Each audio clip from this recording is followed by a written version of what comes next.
The public has a long-held fascination with detectives. Detectives see a side of life the average person is never exposed to. In this podcast series, I Catch Killers with Gary Jubilant, I'll be interviewing a whole range of people you come across as a detective, including police, bad guys and victims. I spent 34 years as a cop. For 25 of those years I was catching killers. That's what I did for a living. I was a homicide detective. I'm no longer just interviewing bad guys. Instead, I'm taking the public into the world in which I operated. The guests I selected have amazing stories from all sides of the law. The interviews are raw and honest, just like the world they inhabited. No one who steps into the world of crime comes out unchanged. Join me now while I take you into this world. This episode of I Catch Killers contains conversations that some listeners may find confronting or triggering. Discretion is advised. Welcome back to part 2 of Brett Pennell on I Catch Killers. Brett, first of all, I'd just like to thank you for agreeing to talk about the siege at Adjumbili. Is that how you pronounce it? I pronounce it Adjumbili, but I'm not sure how the Okay, we'll run with that. This is a siege near Tumut in 2001 in which a 57-year-old man, James Hallinan, who was armed with a firearm and had been shooting at police. Brett was a police sniper at the siege and shot and killed Mr. Hallinan in the execution of his duties. Brett, I know this is a difficult subject for you to talk about, but then I really appreciate you coming along and talking about it because I think it gives a real insight. And I get back to your book and how honest and raw it was, but it really gives an insight into what took place there. So can you just talk me through what happened on that day or the lead up to it and what happened on the day? Yeah, okay. So on the Friday, 2 local general duties, police headed out to their farm, or the property is probably a better way of putting it, to arrest Mr. Hallinan due to some outstanding warrants. And this is about 6 hours southwest of Sydney, would that be? Yeah, it's about 22, 26 k's north of Tumut, okay. So wherever that lands. So they went out there. Mr. Hallinan was known to live in a shack, no power, no running water. Basically, he was sort of on this property as a caretaker, so to speak. The 2 GD gentlemen went in off the road, went through the gate, closed the gate, and then it was about 140 metres up to the shack, if I could describe it as that. And the shack was the shack, and then there was a couple of caravans and a couple of old busted up cars, as you can see. And that where Mr. Hallinan was living? That's where Mr. Hallinan lived, yes. Yep. Long story short, it was interesting, the senior constable really felt uneasy, when he came in and he was talking on the PA and calling him out. Hank was a nickname or a name he went by, but Jim. So just so we can people understand with this, so on a rural property, the police have gone out to see him. They felt uneasy and called up on the loud hailer from the police car. As they're driving up, that's correct. Yeah. So a speaker, megaphone type thing, if for a better word. And look, and ultimately what happened was Mr. Hallinan come out from the shack, produced a rifle and aimed the rifle at them. They immediately put the vehicle in reverse, and were in genuine fear that they were about to be shot. The driver opened the driver's door, and he's a very tall man, opened the driver's door and actually leaned down out of the vehicle to get his head out of the windscreen. So he's reversing backwards at speed, if you could picture it, in the attempt to get out of there, but also in the attempt to get his head out of the threat, so to speak, away from the threat. Again, long story short, they got through the gate. There was a bit of a hoo-ha there, but pulled back to a position on the roadway and called for assistance. They then... Mr. Hallinan then appeared on a ridgeline which was sort of overlooking the roadway and produced the firearm again. And this time they really got out of there and went about 1.5 k's back up the road to a private property to call for assistance. So in summary, police have gone to his property to execute or speak to him? Yes. He's produced a firearm, they've retreated, and he's continued to follow them? That's correct. Yeah. Okay. What's happened then is, as we've been talking about, the State Protection Support Unit being the first responders. Yep. So they're the rural tactical police. Yep. So and obviously, geographically speaking, time is the essence, and so anyway they initiated the SPSU and got guys, and whether those people were actually at work on the day in their respective roles or whether they were called in. Long story short, the cavalry was coming. What happened, and I'll sort of, it's pretty quick, it's not as what happened in time, but the next real issue was what happened was the first couple of tactical operators arrived, SPSU operators, got a briefing off the GD guys about what had happened, and quite rightly, and as I would expect of them, said, right, we'll go and get some eyes on to visual of what's going on is key for any of these types of situations. So they did the right thing. They speared off to go and get some observations of the property, but just down the road where there was a fork in the road, so the left going towards the property and right going somewhere else, I'm not sure, Mr. Halloran was actually at the fork of the road. Right. And again produced the weapon. Yep. So they... Was it identified what type of weapon it was? At that stage, all they could say was a long arm. Right. So a rifle. Yeah, a rifle. Yep. They trumped it and went up the street, or went up, when I say street, it's a rural road, dirt. They speared up the road for a distance, got out of the car immediately, took cover, and called for assistance. It was a number of hours post that last sighting of Mr. Halloran before they'd actually got other SPSU people involved, before they could actually get people onto the property, and ultimately they located him back at the hut, right, so to speak. At the time, we had a team of TOU operatives down south doing some training who were initially directed to go there, but then there was decisions made at the senior level as to say, no, local guys can handle it. You guys kept coming back to Sydney. So that's what happened. Eventually the negotiators, and I'm not specific with times right now, but eventually at some point negotiators were taken onto the property because it was a hut in the middle of nowhere. There was no line, no landline for a telephone or anything like that. The State Protection Support Unit people took those negotiators into the property and, in a sense, were their protection. And again, just to bring everyone up to speed on it, that you've got a situation like that. Someone's threatened police officers with a firearm. Police don't have the option of just walking away and forgetting about it. They've got to address the situation. The policy is contain and negotiate. So the SPSU, the Rural Tactical Police, have gone in there to do that. Correct. And the negotiate is bringing the negotiators in to make contact with the man. Yeah, that's correct. And so the way functionally that actually works is that you wait until you've got a very secure perimeter, and that would be multiple teams of tactical operators in various locations around that property to prevent, in this case, Mr. Halloran leaving the property, whether by foot or by vehicle. And then once you've got it all locked down, the negotiators then come in and do their job with us, with the tactical guys as protection, and that's what occurred. A sense, what happened was they jumped on the megaphone because of the distance and the scarcity of cover, I suppose the way I'd put it.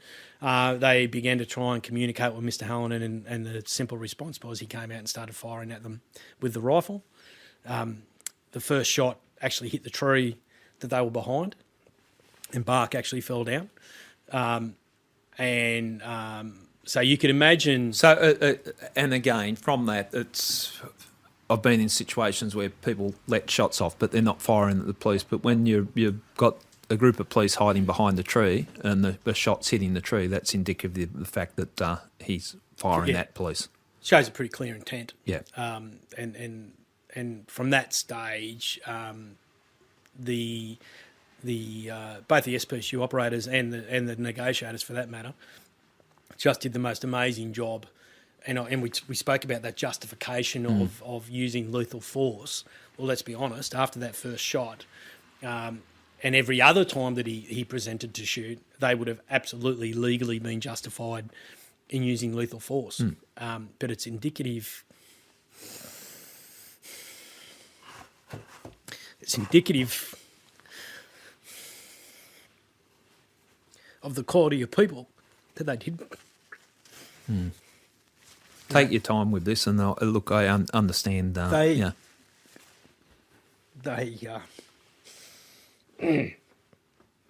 showed amazing restraint and courage, for that matter, to not react in that way. because it's fine for other people to say, what in the negative comments post, but they were armed with M4s and all this other rubbish. Does that matter? Does it matter when someone's shooting at you? And for the negotiators particularly, the negotiators are trained to negotiate. Their skill set is that, they're putting their absolute faith in the tactical operators to protect them, which I believe they did. But it's a big ask, isn't it, to say, I don't think they even took firearms with them all the time, which is completely normal. That why would you?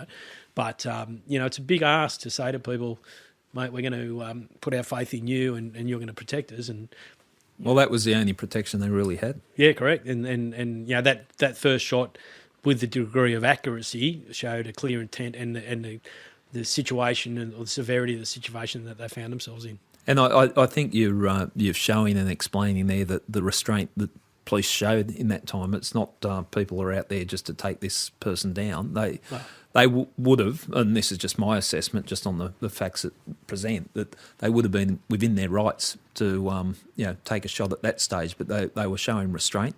I will tell you this, and it's a little bit brutal, and it is what it is, that in my experiences in 20 years of policing and since, that police at these types of times are so, and we've used the word scared, fearful, whatever the term may will be, of doing the wrong thing, that it appears they'd prefer to be carried by 6 than judged by 12. Yeah.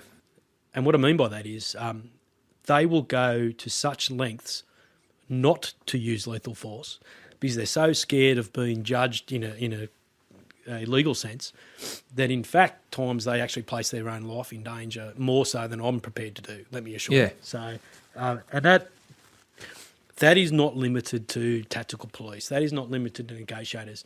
General duties, highway patrol, detectives, local areas do that every day of the week. That is an everyday. They make judgment calls. And correct. So anybody that thinks that police have this innate desire to use lethal force, it's just not backed up by reality. So look, that first volley of shots were fired. It sort of set the landscape for, right, this is a serious incident, and so from that point on, I was actually on night work, or supposed to be on night work on that Friday night, and I got a phone call about, at a roughie from memory now, it's a long time, 3 p.m, and said, you need to come in, you're going to be going to Tumut for this job. We just call the job Tumut. Yep. And by the time, I only lived close by to work at that time, and I was probably in at work half an hour later, and within that half hour, a decision had been made by our command that we weren't to go and that the local guys could deal with the situation. So just on that, because I know how these things play out and how they drag out and waiting on decisions, you get a call at roughly 3 o'clock, you're due on 7 o'clock. How long had you been awake for at that stage? Had you slept overnight or had a couple of hours sleep? Normal shift pattern. I would have been back in bed by 7:30 on the Friday morning. For me back then, young man, would have probably only had 6 or 7 hours sleep. But that's completely normal.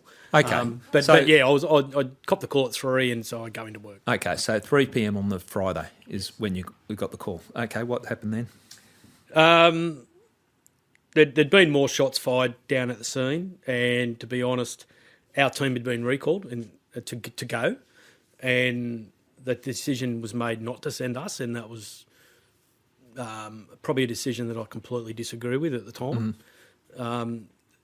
When you think, we've discussed that the local guys are more than competent, more than capable, and it's not a slight on them to say we should have been there, but we certainly do have some capabilities, both in terms of tactics and equipment, that they don't. And what I mean by that is this property we knew was coming. It was obviously coming into nightfall. The SPSU guys didn't have much access, if at all, to night vision equipment. So could you, let's put yourself in their position, that they're sitting on a perimeter of a bloke that's fired a number of shots at police. So there's a clear... And to have those night vision equipment is a huge tactical advantage. And Yeah, and not to have it. I'm assuming people know what it is, but let's just explain it. It's the goggles or equipment that you've got that actually helps you see in the dark. Yeah, so quite literally, it's a very green version of reality, but you can literally see. Yeah. And in an environment down like that, in the middle of the jungle, is where it's pitch black, you would have a massive tactical advantage to be able to see, at least in this case, Mr. Hallinan coming towards you, as opposed to what was actually the case on the evening was they wouldn't have been able to physically see him coming out.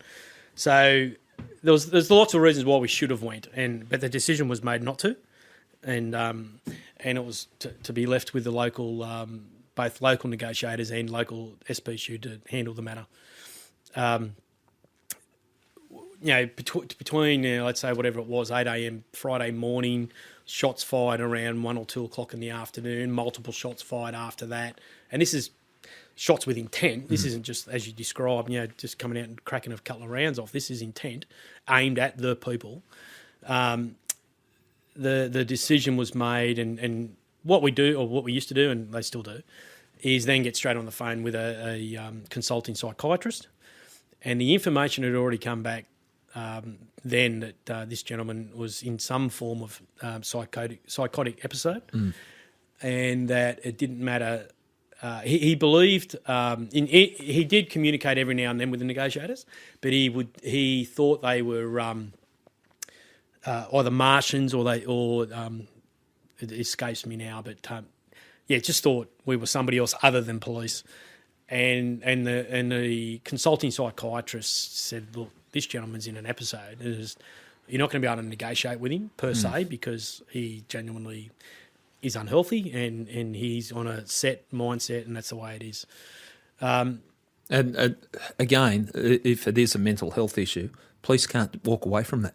That's right. So, probably jumping forward and back here, but, a lot of criticisms of us as an organisation, as us as a team, and me as an individual, were, you could have walked away. Well, really? Do you honestly think that at that time where he's demonstrated a clear unhealthy mental state with a firearm, do you honestly think walking away was an option? And it clearly wasn't. There's a duty of care. Correct. And not only for him, but for the broader community. So, look, I can tell you the negotiators and the SPSU people, and there's men and women who worked that night, were extremely fearful of, this gentleman. He knows the lay of the land. He's lived there for forever, pretty much, from what I understood. That night would have been an extremely difficult time and a very uneasy time, not having the advantage of night vision, not having understanding of where he was. In fact, they didn't know where he was. Yeah. They hadn't seen him for a number of hours, and it was all guesswork that he was still in the hut or the caravans. And they're taking up positions in the bush. Yeah, 100%. Yeah. For some reason, at some point that night, a decision was made to send us. So we'd planned to work to leave Sydney about 4 a.m. or 5 a.m. in a chartered plane, which is what we do. Had you slept at that stage? No. So no. What actually happened was, so I was in shift. There was only a couple of us on physically in our office, and then we got a job out Western Sydney somewhere. I can't even think of where it was. So myself and Pop were the only two. We drove out there in what we used to call the ERV back then, emergency response vehicle. Pop and I arrived. There was a young bloke playing up in a house, a siege type scenario, and anyway, he made the fatal decision of. I suppose if I could describe it to you like this: so people are inside a house in a siege situation, feel quite comfortable, quite safe, because we don't go crashing and bashing windows and doors and all that type of thing as an initial response, because again, contain, negotiate, let them calm down, get them to come out. Well, this young bloke had pretty much trashed his parents' house, and the reality is we'll sit back and allow that to occur because we don't want to be seen to be the instigator of instigator of the confrontation. I would word it. So anyway, for some unknown, which is unusual, very unusual. He came out and took on Pop and myself, and he got put on the ground and zipped up and arrested pretty quickly. So we, and again, don't quote me on times, we got back into the office maybe around midnight. Yeah. We'd contacted our boys that were going to come with us the next morning. And then we set about preparing the kit. So to go on a plane, it's, as some people would be aware, some may not, very weight orientated, going on those little buzz box planes. So for us to take all our equipment, everything was already weighed, but we need to really sort it out and go, right, we can only take 300 kilos of kit, whatever the number was. And so for the next couple of hours, we sorted that type of stuff out. But as far as sleep, did I sleep? No. Did I lay down and close my eyelids? Yes. But not for an extended period of time. So long story short, we jump on a plane at Bankstown, fly to Tumut, get picked up at Tumut Airport by the local cops. They drive us up to the scene, and pretty much bang, get a briefing, out you go. I suppose you become used to it, but what's crossing your mind? Like you're a tactical police officer, you're thrown on the plane to go and resolve a siege. It's the job we do, and it's actually, in a very weird way, it's the adrenaline of it. Yeah. You're focused. 100%. You're going through your mind, right? So all night we get updated briefings about what's going on, and it doesn't get any more serious than someone shooting directly at the cops. Yeah. And we've already discussed, I'm going through my mind, okay, they're going to put me out there as a sniper. There was two of us, myself and Pop, are going to go out as snipers individually. So already I'm going through my mind, well, hang on, these guys have been shot at. By that stage, it might have been 8 separate times. What is going to go through my mind? What am I thinking of in terms of, but if I go out there and I lay down and he shoots at me once and I shoot back, am I going to be criticised? Am I going to, so 100% that's going through your mind. And that's even before you get on the ground. Once you get on the ground and you actually see the lay of the land, then the whole tactical thing comes into, where do I need to be? What's my best position to provide protection for the negotiator? So really my job on the Saturday was to provide another level, other than the SPSU guys, another level of protection for the negotiators. So I kitted up and when you say kitted up, in your Yowie suit? Yeah, so it's an interesting thing to see.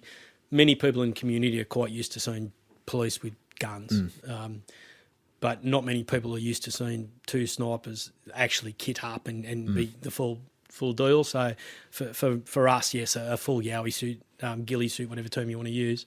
And I remember at the time, because there was like a and this, like we joke with in the police, and just to give the public a sense of what we're talking about, it's like you're walking like a walking tree.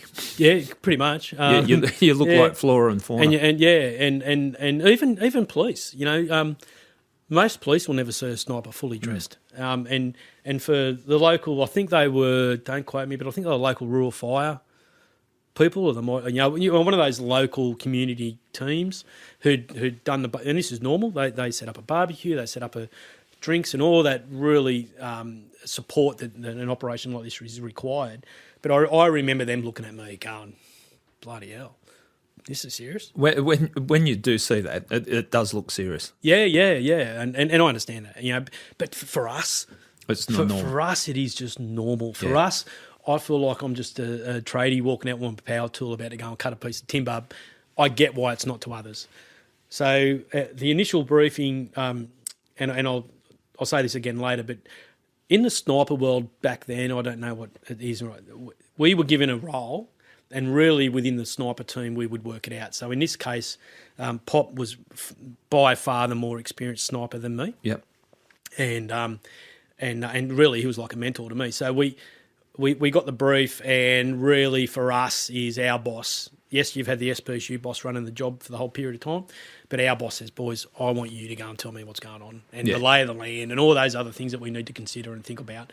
So we headed out, and we went to what we'd consider the green side, which, without boring people, tactical terminology is, very, and the reason it's done is to make it very clear about no confusions. Everybody involved in that industry, if I could use the term, understands what you're talking about. So we initially went to the green side of the premises, and Pop and I sat there, had a look from about 200 metres out, and we could already see the SPSU people. And that real first glimpse of what are we up against. And when we mean up against, terrain-wise versus the gentleman with the gun. Because he hadn't been seen that morning. So, again, presumption he was in the hut, but nobody could actually say he was in the hut. So long story short, Pop took the white side, so to speak, and I took the black side. And getting into position is... And just for the public, we're talking the front and the back of the premises. Yeah, very basic. Yeah. Front white, back black. Yeah. Pretty simple. And so but the negotiators and the SPSU people up on the black side. So I went up there, and if you need to get into position, there's things why humans see things, both in the jungle and any environment. And, there's a terminology which I won't use here, but it's 4 S's and an M. You know what I'm talking about. Yeah. I won't say it. Okay. Anyway, so shape, shadow, silhouette, spacing, and surface. They are things why the human eye picks things up, and it's different to the environment you're around. But the biggest key is movement. So for if you want to, not that I'm suggesting people need to learn how to stalk people. If you want to, I don't think that's no. I agree. You get the picture, yeah. To stalk, to let me say this: to have a ghillie suit or a yowie suit if you're a civilian is not good. Yeah, it's not cool, correct. And you're a weird fuck. Yeah. But in simplest terms, if I can put to you, if you don't want to be seen whilst you're trying to get into position, you want to move directly towards the threat. And if I can explain that in a way that others may understand, is if you stand at the end of the Bathurst Strait and you see a car coming at you at 300 k's an hour directly at you, you really don't pick up that it's moving. When you're standing perpendicular to a moving car at 300 k's an hour, you pick it up really quickly. It's no different with the human eye with anything else. So there's a real discipline around stalking into position so you don't get seen. And clearly the ghillie suit, mate, I got mates who you could dress them up as Santa Claus and they'd still be able to sneak in on you because they're so bloody good at it. The ghillie suit, again, is just a tool. If you don't apply the discipline... And moving in, I think people are anticipating you're walking, but you're not. Oh, no. So it's almost like a leopard crawl, I assume. Yeah. So depending on the terrain, and on this case, the terrain, I probably walked into about 300 metres at a real roughie, and then I was on my stomach for the next 2 hours. Yeah. Moving around, getting in position of what gave me the greatest tactical advantage to do my job, which in that case was protect the digs. Interestingly, and out of a very bad situation, I suppose if I can give you one little light-hearted moment, it took me a good 2 hours to crawl into position where I wanted to be and all the rest of it. And so you imagine I'm leopard crawling on my stomach with a ghillie suit. I've got my 308 rifle in the drag bag attached to my ankle, so it's just dragging along behind me. And I finally got to where I wanted to be, and it was clearly a snake moved, right? And at the time I'm 30 metres to the left of the negotiators, and they're all watching me. And you can't get up and scream and run off. Correct, which is my initial response. Which is what you wanted normal, to do. Yeah. And so I just pulled my Glock, and I'm laying on the ground and I'm sort of scanning, where's this bloody snake? Because it was perfect tiger country and brown snake country. And I'm scanning and I could just think they're thinking, what are you doing, mate? The crook can see you. And I'm like, forget the crook. I don't want to be... I'm probably the only sniper in the world that's absolutely shit scared of snakes. Why did I get into that job? I don't know. Yeah. But it was an interesting, humorous moment, if I can say it. Mate, yeah. So for a couple of minutes, I'm just scanning, looking for this snake, not worrying about mate with a gun. But anyway, I eventually got myself set up, and basically that's where I was for the next 6 hours. And that's lying in it was February, so February, it was hot, boiling hot, humid, boiling hot, and I don't think people like you think. Okay, that's it's you're a tough guy. You're going to do your job, but how that impacts, like laying in the hot sun for 6 hours, carrying all your equipment, it's not light, and it is hard going. And bearing in mind, this is what time when you got in? Oh, eventually got into position probably 9 or 10. On the Saturday. On the Saturday. Yeah, okay. So I want people to appreciate what is actually going through your mind and the things that are happening. Like, you've been awake for overnight. Yep. 24 hours, basically. I can't do the calculations, but a long time, and you've been laying there for 6 hours. It's hard yakka. It's hard yakka, and I remember, and again, this will come up later, but I'll tell you about the story now of that. I'd actually went and bought, on our drive out to Bankstown Airport at 4 a.m, I went and bought 2 cans of Red Bull. Yeah. So when I hit the ground at Tumut, are you trying to do product placement? Yeah, well, no. What I was doing, I go back to a couple of times where predominantly footballers have been caught out taking substances they shouldn't have. Yeah.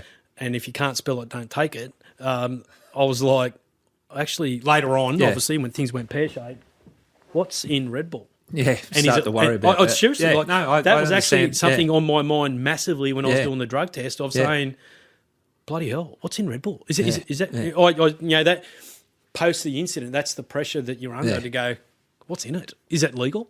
No, I understand what you're saying. My go-to to keep me awake on tough jobs was a V-drink or whatever. Yeah. I mean, I wouldn't use it today, but yes, Red Bull was my go-to. About a can of sugar. And yeah, pretty much. And so that was me for the day. I was probably in position for 2 hours before I first ever saw Mr. Hallinan. Yep. And look, there was never any meaningful conversation between him and the negotiators. So if I skip forward, during the whole day we were trying different things to try and get him to come out, try and engage with the negotiators. Nothing worked. So my team leader so when we went down there, sorry, I should explain, 2 snipers and a team of 6 or 7 what we call assaulters, they're tactical operators, and they during the day were formulating what we call a deliberate action plan of right, if at some point we need to go and try and arrest Mr. Hallinan, how are we going to do it? So they'd been working on that all day. My job, as was Pop's, stay focused on what's going on at the moment. So, and then ultimately later in the afternoon, the psychiatrist threw up an idea that if the police got the property owner to make a voice recording to say, no, this is actually the police. They are the police. They're not Martians. They're not the FBI or whoever else it was that he thought we were. That might invoke a positive response. That tells me that a lot of things have been exhausted when they're introducing something like that, because that's not the norm to introduce a third party into a siege situation. Correct. Again, without boring everybody, a third party intervention is where you use someone else other than a police negotiator to try and invoke the particular person to engage in communication. A very basic explanation of why that is not a preferred situation is because many circumstances around the world is a particular offender would be saying, I only want to talk to Gary and I'll refuse to talk, and they bring Gary in and they say, Gary, guess what? Bang. Yeah. Because they wanted to commit suicide in front of Gary or there's a lot of risk associated. There's so much risk, and the other risk, the simplest risk is that that person, that third party you bring in, Gary gets the shits with the person. Gary gets the shits with the person and says, wake up to yourself, you're black, and they react. So it is an absolute last resort, mostly. But on this occasion, clearly you're right. We'd exhausted all other avenues of trying to engage with Mr. Hallinan. And so what they did is the tape came down, they played it, and there was no reaction initially. It was after they'd played the tape and there was no reaction, they then said, righto, Pop and Brett, you need to come back to the command post. We're going to brief you. We're going to do a deliberate action and try and arrest Mr. Hallinan. And it was at that time, so I packed up my rifle, put it in my drag bag. And again, if you think about tactically, I wanted to always maintain vision of the hut and where we believed him to be.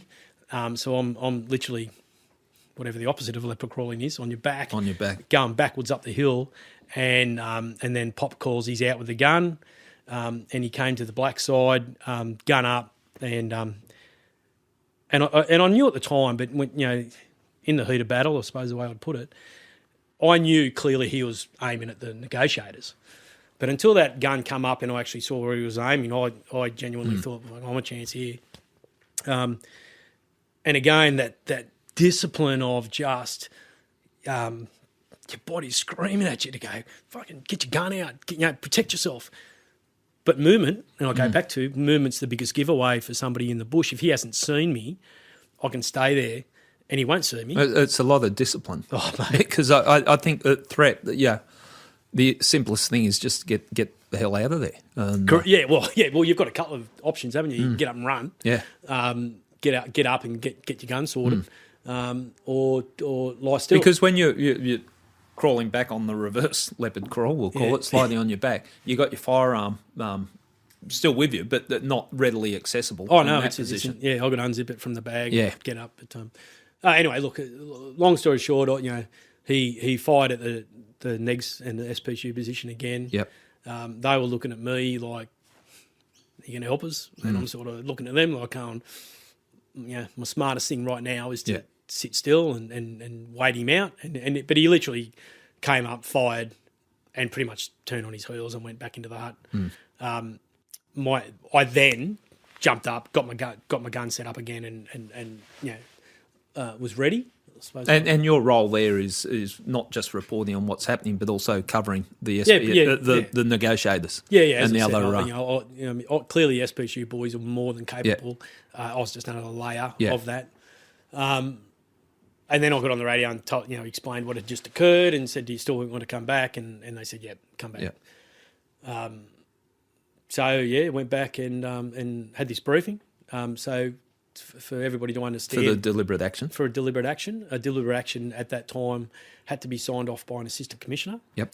So it's not me, it's not the team leader on the ground, it's not even the supervisor of the incident signing off on it. So the police have done that in a very deliberate way, post Gundy and Brennan situations, which really were the drivers of why the SPG got formed. Yeah, and that they were shootings in the 80s where there was criticism of the police tactics and the way the things played out. So if the most basic concept of it is that you don't have people who are involved in the incident and emotionally attached in the incident making decisions on a deliberate action. You have people of senior rank, well removed, making well-informed, unemotional decisions. So that's what happened. Anyway, this has been going on through the day to come to a conclusion to say, yep, we need to try and arrest Mr. Hallinan. The plan in its most basic concept was that we were going to try and get Mr. Hallinan to come out of the hut through a number of distractions that we use, and we were going to have 2 police dogs, one on either side, and one or both would be released at the ideal opportunity for where they could target him and bring him down. That's it in a nutshell. The snipers' roles within that operation or within that deliberate action were 2. One was the overwatch, so to speak, so the person behind the gun, which turned out to be me. Your role? Yep. The other was firing the sound and flash devices and to get him out of the hut, and then also fire chemical agent into the hut and into the caravan so he wouldn't go back in there. Because if he went back into the hut, the dogs couldn't effectively target him. Okay, and so people understand that, and if I'm representing it properly, that firing gas into the caravan or into the hut, and then the distraction devices, flashbangs, which is Firecracker. Firecracker, but a bright light, a lot of noise, and distracts people. If you drop that somewhere, people are going to look at it. Correct. Listen. Yep. Correct. So the plan was, again, quite simply, an initial launching of sound and flash devices to get his attention to come out of the hut. Once he's out of the hut, if you could release the dogs at the time, because look, the dogs are a fantastic tool. Yeah. But there's certain things need to be in play for them to be effective. But whilst he's out of the hut, put chemical irritant into the huts, into the caravans. Go back in. So he doesn't go back in. And that was it at its most basic level. So the team, so the Alpha team, as you'll call it, Pop was part of the Alpha team. And the job of what we were asking him to do was extremely difficult. The firing of the sound and flash, pretty easy. That's a reasonably simple task. But firing of the chemical agent into the hut and into the caravan was the highest level of accuracy required under extreme pressure. And again, him being the most senior and certainly the most experienced and capable, he took that role and I took the big gun role, so to speak. So yeah, fast forward and everybody got into position and I just can visualise it so clearly today that when the first sound and flash hit the roof and bounced off as it does, and bang, bang, bang, bang, bang, and in daylight it's probably not as bright as it is in a room, but I just remember Mr. Hallinan coming out of the hut, and it was just so deliberate. He came out of the hut with a gun. He locked the door. He put his cap on, and boom, he just went at him. Yeah. To a position between the hut and the caravan to target the Alpha team. Yeah. And sorry, prior to that, my role, I'd said I was pretty much on the opposite side of the property. I was about, I now know, 52 metres away behind a massive tree. But the problem I had was I couldn't get out and provide protection until it started, because the sun was just lit up this ridge line where I was. And there's a photograph in your book of that. And I think if there's enough things going on, picture if you're driving the car, driving in the sun, and that's what it looked like, and that's what you were trying to focus on. Yeah. So I'd said to the team, boys, look, I can't provide cover until he's out and looking the other way. Otherwise, I will stand out like the proverbial. Yeah. And again, you go to the thought, well, I don't want to invoke a gunfight with him. So I'll hold here until it starts. But it started, and it just happened so bloody fast that by the time I got down into a shooting position, and then realised, I've got the world of pain here in terms of trying to get a clear shot, clear image, so to speak. And that's when it went to the proverbial. It's like he just came up, started shooting. One of the guys from the Alpha team returned fire. And the reason why he was returning fire was because Pop had fired those first couple of sound and flash devices. So he's done his first job spot on. To get the chemical agent into the hut and into the caravan, he needed to move closer to the premises. So he's running across open ground when Mr. Hallinan had come up and started shooting. So essentially he was shooting at Pop. Tim engaged, and I could hear everything. I could see. And this is happening it's probably quicker than the time that you're telling me. It's just going bang, bang, bang. It was insanely fast. But I could see Mr. Allen up with a gun. I heard him shoot. I heard and saw him shoot. I heard and saw Tim shoot. And I just got the whimperest of a sight picture. So a sight picture is the target within my scope, and I was squeezed. And but I knew straight away because Mr. Hallinan was. It's not. How do I describe it? I just knew I missed because when I squeezed, he ducked from Tim shooting from a different direction.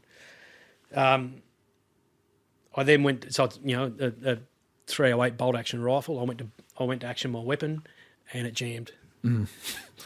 Always at the best times. Murphy's Law, mate. Whoever has a stoppage on a bolt action rifle. But the reality was, because of all the camouflage I had over the weapon, the spent cartridge actually went back into the breech. Yeah. Fortunately for me, and we talk about just training doing it kicking. over and over and over and over again. Fortunately for me, in in 2000, I was fortunate enough to go to Perth and undertake the SACPAV Skills Enhancement Program. And we actually practiced that drill of what to do. So I jumped up, ripped the magazine off the tilt left, saw what I had, so I had a live round and I had a spent cartridge jammed in the breech, so to speak. So I just dropped the magazine, grabbed the live one, and which is very unusual. Combat loaded a bolt action rifle. So you've gone through the stoppage drill that you would have practiced hundreds and hundreds of times, and then the combat load because of the urgency of the situation, just throwing one straight into the chamber, ready to go. And then you're thankful at that stage that it is muscle memory. Yeah, no, it's interesting. You just don't think like that. It's just so do it. Yeah. What's next? Yep, do that. I then stood up because I thought that might alleviate the glare issue coming into my scope. And there was a fair bit of movement. Mr. Hallinan moving around. I could hear Pop calling out. Put the gun down. Put the fucking gun down. Like for Christ's sake. Papa 3, so one of the SPSU teams. I could hear him calling over the radio that he was reloading, as in Mr. Allen is reloading. And then I'll just take a break for a sec, but I'm just going to read out an extract from your book around this time, and I think people understand or get a sense of what's happening at this particular point of time, and this is from your book. At the same time I was processing all this information, I had to fight my body's natural reaction of increased heart rate and hyperarousal by remaining absolutely motionless. I controlled my breathing. I came to the conclusion that Hallinan was about to engage Pop again, and on this occasion I was possibly the only person able to prevent that shot from being fired. Hallinan's unrelenting shooting at police left me no other option. Using lethal force is not an easy option. All my training and experience in the application of police powers over my 11 years, coupled with all my training in the use of my weapon, brought me to confidently make my decision. I obtained a sight picture and made the decision to squeeze my trigger in an attempt to stop Hallinan from firing his weapon and possibly killing Pop. Mate, that's heavy stuff. Yep. I feel goosebumps at the thought of it, that you're in that position. So, talk me through it. So I stood up, and then that didn't make anything any better. So I jumped back on the ground again, and again I'm searching for this sight picture, and between me and where Mr. Hallinan was a car. So I was literally looking over the top of a car, if I could paint the picture for you. And I could pretty much see sort of from the middle of Mr. Hallinan's shoulder blades up, essentially. And he then came up with the gun, and I could hear Pop, swearing, and you put the fucking gun down, mate. Please put the gun down. And he just come up in such a deliberate stance of a shooting position, and I got the shot and squeezed, and I knew I hit him straight away. And again we talk about training. So as I knew, I'd just combat loaded a round into the breech. So I had nothing. So I actioned the weapon, put my magazine back on, and loaded another round, and then got up and started moving in towards Mr. Hallinan, who I couldn't see because he'd fallen behind the car, so to speak. My offsider was with me, and I was walking pretty, not a jog, not a slow, but I was walking pretty deliberate with my weapon, and as I'm approaching, I still couldn't see him, but then I saw Pop come around the other side of the caravan, and I saw the look on his face, and I just went, I already knew, but without visualising it and confirming it, the look on his face told me everything. I then moved around to a position where I could see Mr. Hallinan, and for people who, a demonstration of the quality of my team or our team, I should say, was the Alpha team then came down and we all continued to do exactly what we were supposed to do. And what I mean by that is one of the boys went and checked Mr. Hallinan's vital signs, while the rest of us then covered, so myself and my offsider covered the hut, the other boys covered the caravan, and went just stuck to the routine, stuck to the process, and that was to clear the threat areas. We knew he was deceased. Yeah. There's no doubt about that. But we stuck to what we know we have to do. So we did that. We cleared the hut. We cleared the caravan. Sorry, I should say, when I shot Mr. Hallinan, I got on the radio and said, Sierra 2, I've shot the offender. He's down between the green side of the hut and the caravan. Then I moved forward. So the command post already knew what had occurred. Once we did that clearing process, so to speak, we then did all-round protection, which is, again, is completely normal. And what I mean by all-round protection is that we then protect the integrity of the scene by not allowing anybody else to come into it. So we literally, 10, 20 metres around in a circle and say, right, nobody else comes in. And basically that's where we stayed until the ambos came up first. And obviously, and they came up and we took them over and they assessed Mr. Hallinan and the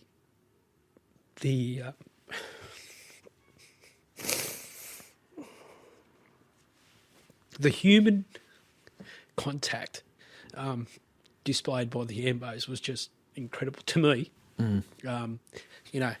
They came up, they assessed the situation. Obviously, there was nothing could be done for Mr. Hallinan. But then they come and checked on my welfare and they checked on the other boys' welfare, and it means a lot. In times like that, the humanity that people show, it does mean a lot. And, the professionalism of your team, it's you're doing your job. You can't just run away from it. And, Right. And, I've got, chills down my spine hearing you relay that. And, full respect to you for the way that you went about your business, you did your job, you got nothing to be ashamed of, as I'm sure 1,000 people have told you. But you wouldn't be human if it doesn't take an impact or doesn't have an impact on you. And I've seen it time and time again with police that have had to take someone's life. It impacts. Yep. And the way you've conducted yourself and explaining the processes in place, it's just one of those unfortunate situations, and you're there doing your job. But I know it's had an impact on you, and I think, and I'll fast forward, but there was an inquest, and the findings of the inquest is saying exactly what I said, is that you were justifiable in the actions that you took.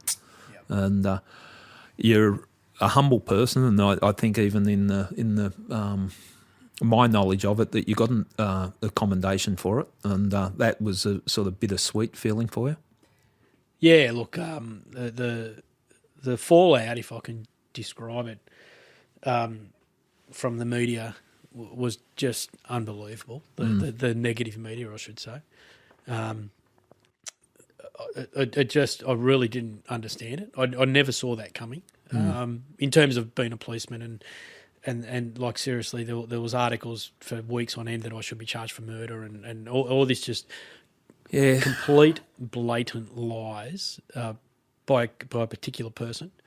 But what hurt more was, I suspect, all these years now, is these I felt personally, and I know my team, I keep saying my team, our team felt betrayed by our leadership. And that is actually the harder thing to deal with.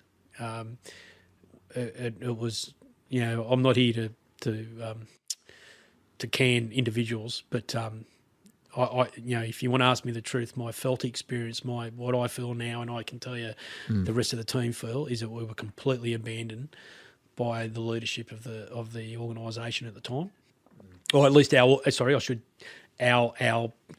the State Protection Group, and that is probably the biggest hurdle to ever get over, to say, well, you select me, you train me, you put me in these situations, and when I do what's required, you then abandon me, was pretty tough to take. I fully understand where you're coming from there. I can relate to it.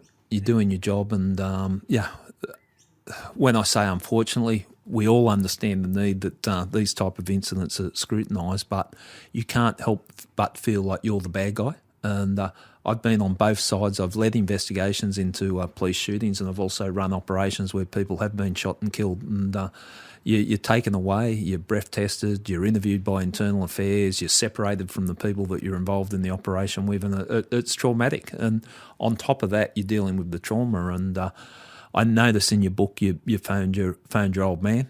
It's pretty funny, if I can just relay that. And the other thing I want to speak to you about is the black humour that we have in the police, and that came out in the book. And I fully get it, because you've got to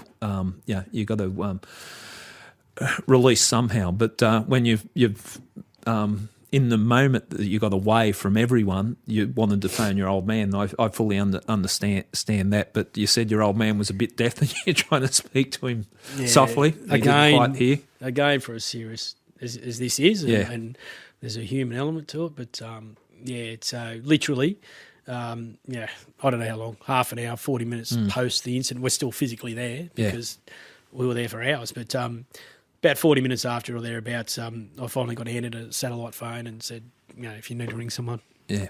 So I rang my dad, and my dad is deaf in one ear and can't hear out of the other. And I said, Dad, there's been an incident and I've shot someone. And I'm sorry, at this time I'm probably standing, I walked away 20 metres away from the group, and Dad said, you're going to have to speak up, mate, I can't hear. I said, Dad, I've shot someone. Still can't hear you, mate. And I'm like, for Christ's sake. So in a loud tone, I said, for fuck's sake, I shot someone, Dad. Yeah. And he goes, you all right? I said, yeah. He goes, no dramas, mate, soon you get home. And I just went, right. Yeah. And I didn't, but I felt like turning around to the boys and saying, Dad said it's okay. Yeah. We're all good. Yeah. You know what? It was such a humorous thing. I look back on now. Yeah. But the second part of that story was weeks later. I was on the back deck with my dad and one of his mates, and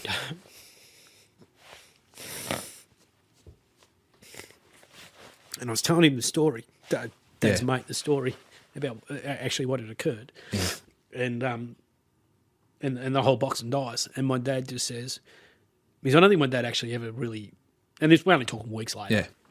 Don't think he understood what actually occurred. Yeah. And he just looked at me and he said, he was shooting at yous. And I looked at him and I said, yeah. And I won't use the words he used, but he blew up and he said, what's all this stuff in the papers then? And I said, and for my parents to go through it. Mm. It's, I know, like the criticism in the media, and the media, they fulfil a role, but sometimes I think the police set themselves up for it when they don't release information or come out strongly and support police. And I see both sides of it. I can understand where you can't make strong comments, but the starting point in a situation like this should be the police were doing their job as a starting point. Now, it's going to be scrutinised, has to be, but you felt betrayed, and this is a sense I get from reading the book, that the people above you or certain people above you didn't come out and support you for doing your job. They train you up, they roll you out, you do your job, and they distance themselves from you, and that hurts. And I understand the feeling in different circumstances, and not to that extent, but I understand the circumstances. Yep. The other thing that you touched on, and I think we've improved, and credit where credit's due, but understanding the trauma associated with something like this. Like, I was involved in 2 shooting incidents. One, I was running the job and the bloke was shot and killed, and the other one was a police officer shot himself during an operation, a drug operation. And I was, I was traumatised by it. There are 2 operations I've run, close proximity, and people have been one killed and another injured. and you got sat down in a room, and I laughed at the book there where the psychiatrist comes out with all these tough guys sitting in the room. Has anyone got any problems? Yeah. Well, fuck me. No one's going to put their hand up in a room there, and that's just common sense, isn't it? Like, it really is common sense. Like I know I was sitting in the room. Has anyone got any problems? I go, no, and then didn't sleep for that night and had shit that you're dealing with. But I see what you went through there, and. Look, we live and learn, and I genuinely say that. And I suppose what I will say, and I'll take the opportunity now, is that both myself personally and the team were treated, and I don't want people to take the wrong thing out of this. We were treated with so much respect by the investigators, led by Wayne. They have a tough job to do, and for me, I was completely comfortable with the process, because for me, if the shoe was on the other foot and my loved one had been shot by cops, I want to know what's happened. So for me, I was comfortable 100% with the process. The difficulty of the geographical distances and the time and all that probably made this investigation, the initial part, even more difficult than normal. Like you said, essentially on the day when this operation took place, there would have been 30 police directly involved. How do you find enough investigators to drive to Tumut or Cootamundra or wherever to investigate 30 police? Take statements off 30 police. So the difficulties that they overcame were amazing, and they did treat us with absolute empathy. Yeah. The concept of the concept of being stuck in a room and on your own, and I will say here, there's a fair bit of and again, I always try and find a bit of humour somewhere. When we got back to, so eventually hours later, we got transported back to Tumut Police Station, and they quite literally couldn't separate 30 police because there was physically nowhere to put them, and no independent person to put them with. So they actually stuck us, the TAU, 7 or 8 of us, in a room with a priest. It was just hilarious. Like, and again, picture the contents, the context of the circumstance. We don't know what we're supposed to say, we don't know what we're allowed to say or do. Yeah, because we're being given a direction. You're not allowed to talk about this. Yeah. So we can't check on. Well, we didn't know. Could we check on one another? We got a priest who probably on any given day wouldn't appreciate our normal way of talking to each other anyway. Yeah. It was a very weird situation. But that is the weird part of it, that you're told not to talk, and you want to talk to people that understand what you've just been through and what happened, and it's just a horrible situation all round, and I honestly think it does a lot of damage to people after the event, because that's the incident, you can deal with that, you're doing your job, but it's how you feel, that sense of betrayal from an organisation. But as you quite rightly said, there's a balance there, and I've led a lot of critical investigations where police have killed people, and I say to the team, like, we don't like doing them. There's no joy in doing it. And I had actually, Wayne Hayes was here as a guest on this podcast and talked about it. But the thing that we can do is make sure it's investigated properly, so the shit that you read in the media is dispelled when the true facts come out. And that's another thing. And the black humour, we need it. Like, people, I know there's been criticism of police over the years that they laugh at certain situations, and this is not diminishing what happened to Mr. Hallinan in any way. But your mates and the ones that you got probably more benefit from than the psychiatrists that come into play are the ones that show you it's okay by putting shit on you. Yeah. It's like when you've done something really bad and no one bags you, then you know it's really bad. It's when they bag you or joke about it, it puts it in perspective. So I understand that it's part of the police culture that I hope the public understand, because I think we talk about some of the things that you've been through, and being in that position, I think there's not a person in the world that hasn't seen a movie when the sniper takes a shot, and I'm sure everyone goes through. How would you deal with that? What would be going through your mind? And that's what you're trained to do, and full credit for you for putting yourself up there. But the lasting effects from that, and we don't have to go into a bit of detail, but it did impact on you, your emotional well-being, and I probably didn't realise at the time.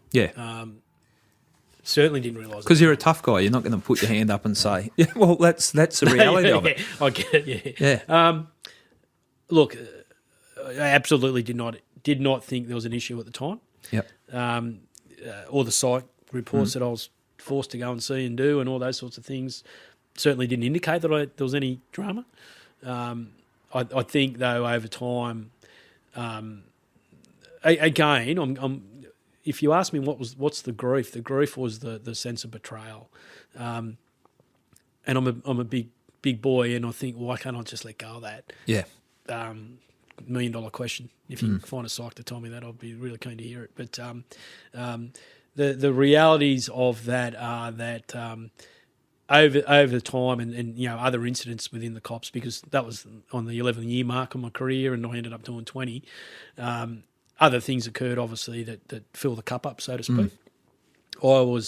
I certainly wasn't one of these people who denied there was an issue. About 2005, as you're aware, I participated in the Australian Story program. I think actually that was when the cat got out of the bag, so to speak. People then knew. Yeah. My close friends were aware there were some problems.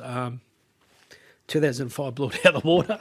And again, you talk about black humour, like bloody hell. That first night that Australian Story played, I got the most abusive text messages, from all my mates, just unloading on me about being a sookie la and all the rest of it. And I was just laughing and laughing of how much shit they're putting on me. And at the time, I was actually, because I didn't see that before I came to air like everybody else. And I remember at the time my then partner, and I'm crying. I say like a baby. I'm not being disrespectful. I was crying like a baby. And, at the show, and my partner just looked at me and said, "I didn't know." Yeah. Played pretty good poker face. Well, and I think that, and I'm not saying that across the board with cops, but the certain makeup of certain type of police that, you see yourself as a tough guy because you are a tough guy. And the point I want to make in reading that and seeing what you've gone through and how you dealt with it, you didn't shy away from the sharp end of policing even after that.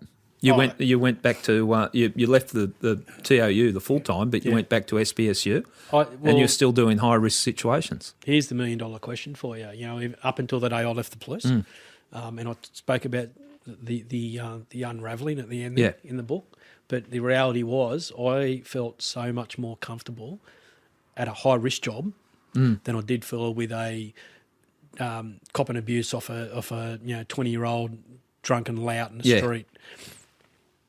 When I was in tactical mode, it's the way I'll describe it. When I was in tactical mode, I felt so at ease. I was so in my element. I was in my game. I knew why I needed to be disciplined. I knew, it was just so perfect. That towards the end there, that last couple of months in the cops, I could have gone to a siege, gone to any of those high risk incidents, and felt completely at ease. When I was confronted with a couple of drunken kids who wanted to punch on with the cops, I lost my biscuits.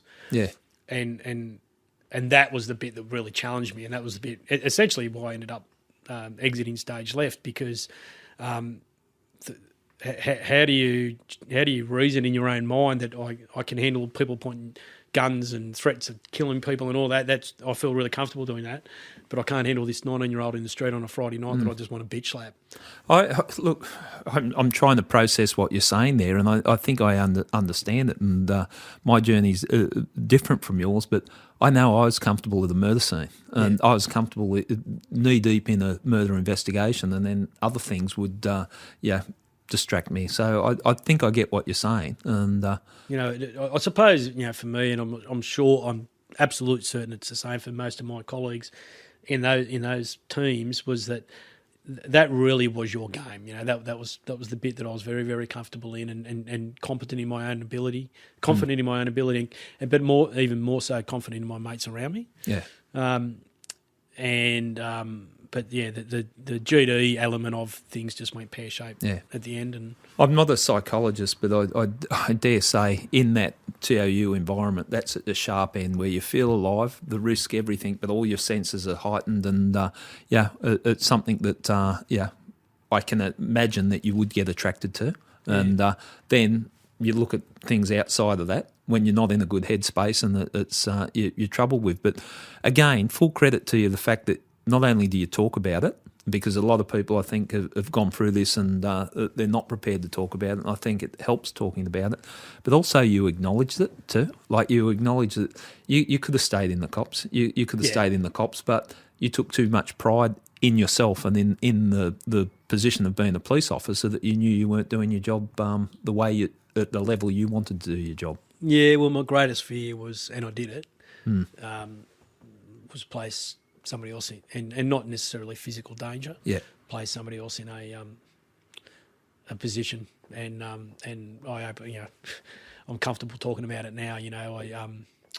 I arrested a couple of young blokes in their early 20s, were just walking down the street and literally just bashed a 50 or 60, however old he was, 50 or 60-year-old man in the front yard of his lawn, hosing his lawn. And when we found him up the street, I literally bitch slapped this kid, and he's like, is it wrong? 100% it's wrong. Yeah. It was an indicator that that's what I'm saying. I've now lost the ability to be disciplined around that. But I wasn't worried about being sacked. I was worried that I was placing my mate in danger of, did you see it? Were you aware it happened? And then the whole, you need to report your mate. And absolutely he does. Let's be clear, it's unacceptable behaviour. Yeah. Really, fortunately, on that night, he didn't see it, and therefore I didn't place him in danger per se. But for me, the greatest would have been embarrassing to be sacked because of doing something like that. But ultimately, a worse punishment would be that you've implicated a mate and a friend into something that they're in a rock and a hard place. If they'd seen it, they need to act on it, and that means them giving evidence against you in a court of law. So, well, full credit to you that you had the insight to and the perspective to see something like that. But yeah, I hope you're looking back at it 20 years in the cops and at the sharp end, and reading some of the stories in your book, you didn't shy away from it. It was at the sharp end. And on your book, you've come on here. Let's talk about that. Taking bark off good men. How I'm saying it's a great read, and it made me. It really gave me an insight into. It made me reflect on life inside the police, and a lot of things that you said in there resonated with me. How would people get that book? Yeah, so you can just look it up on Facebook and shoot me a messenger. It's me. Everything's me. I'm the publisher. I created a whole box and dice. I'll tell you an interesting story about the book. Out of, I think I've sold about 1,100 thereabouts. I reckon I've sold 3 to police. Yeah. It's a very interesting issue that most people that buy it are either relatives of police or partners of police or ex-police. Yeah. Generally ex for a while. Not too many current police go out of their way to read it. It's a really interesting dynamic. I personally think I know why. Yeah. And it's not. I'm not offended by any stretch, but it's very interesting that. And if I may, I'll just quickly tell you that the first lady that bought the book was a lady from Orange, and through Messenger she messaged me and said, Brett, thank you so much for the book. My father was in the police back in the 60s, 70s, whenever it was, for 20 years and has been unwell ever since, pretty much. And she said, and we just never knew why. Yeah, and your book has just explained to us why. Different person, different circumstances, all the rest of it. But like I often say to people, this might be my book, but it's potentially everybody's story. I love the cops. I wish I could have finished my time in the cops, but I've not got a negative word to say about the cops. I'm just a realist that it can cause you some pain, and it's certainly not pain that I envisaged coming. Let me assure you of that. Yeah. So, do it for as long as you're enjoying it. But if it ever gets to that point where you're not enjoying it and it's really causing you grief, despite what most current police think, people with police experience are so in demand in industry across Australia You just don't know that because you join as a kid. It's all you ever know. And then suddenly people like me, I've been out of the cops now 10 years. I've been in food production industry. I'm currently in the rail industry. Businesses in Australia are starting to realise what ex-cops have got to offer. There's so many skills and things that you can bring to the table. But look, there's 1,000 more things I want to speak to you about. But we've run out of time. Maybe I'll get you back on here again. But look, thank you so much. And reading your book, and it's just made me reflect on things in the police and talking to you. So much courage to come out and talk so openly about that, because cops being cops, we just don't discuss this shit. So, from a public's point of view, from the people who are listening to this, I think it's a fascinating insight into, you've probably wondered the whole time, who are these masked men behind a sniper's rifle. And thank you, Brett, and thank you for your time. My pleasure, Gary. Thank you very much. Cheers.